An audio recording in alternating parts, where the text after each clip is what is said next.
In continuation to the previous topic, now let us discuss the secondary constants of the transmission line. The two secondary constants of the transmission line are P and Z0, where P is propagation constant, Z0 is characteristic impedance. These two are represented in the equation form as Z0 is equal to, from the previous diagram, that means the circuit we have represented, from there we write Z0 is equal to R plus J omega L divided by G plus J omega C, that is equal to square root of Z by Y, impedance by admittance.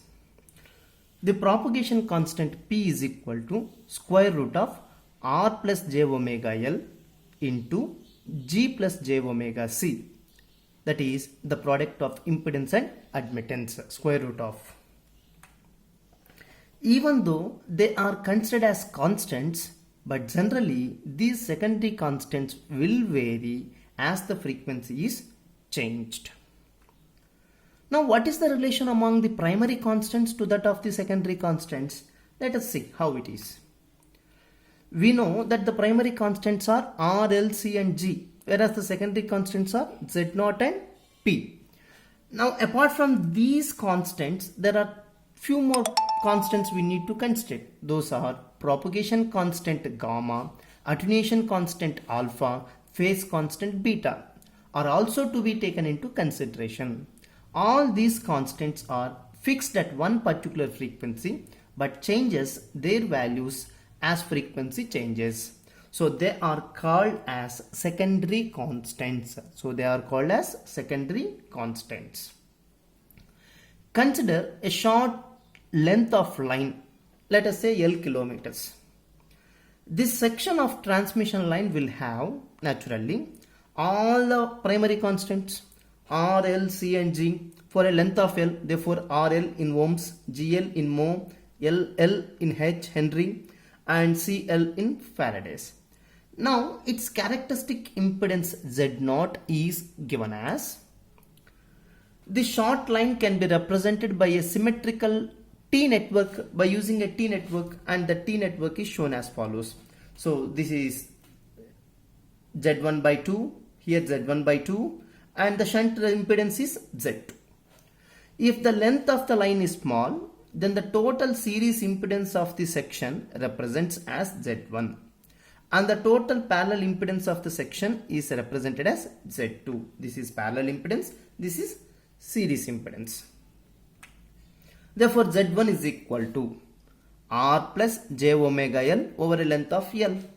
Z2 is 1 divided by G plus J omega C over a length L. So the total series impedance per unit length is Z, while the total parallel impedance per unit length is Y. Therefore, Z is equal to R plus J omega L, Y is equal to Y shunt, that is equal to G plus J omega C. So the equivalent T network now can be shown as, these two are series impedances, this is shunt impedance, and we got the value, that is R plus J omega L for a total length of L and half by 2. Here also R plus J omega L over a total length L by 2. And this is shunt impedance is 1 divided by G plus J omega C into L.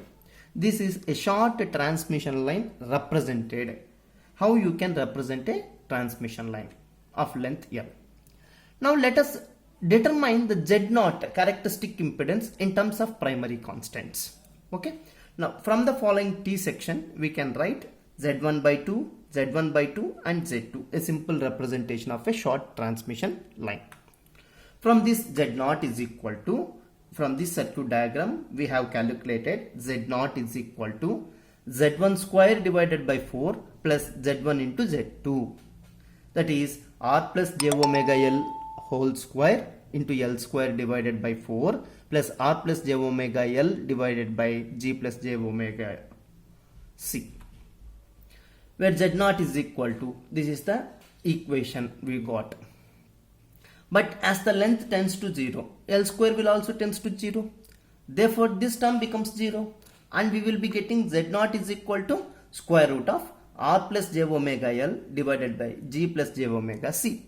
And this r plus j omega L is nothing but impedance Z, and g plus j omega C is nothing but admittance Y. Therefore, square root of Z by Y. Now, representing that concept in a polar form, we can write Z naught is equal to square root of all this equation. Similarly, we can write Z naught is equal to, when frequency is very small,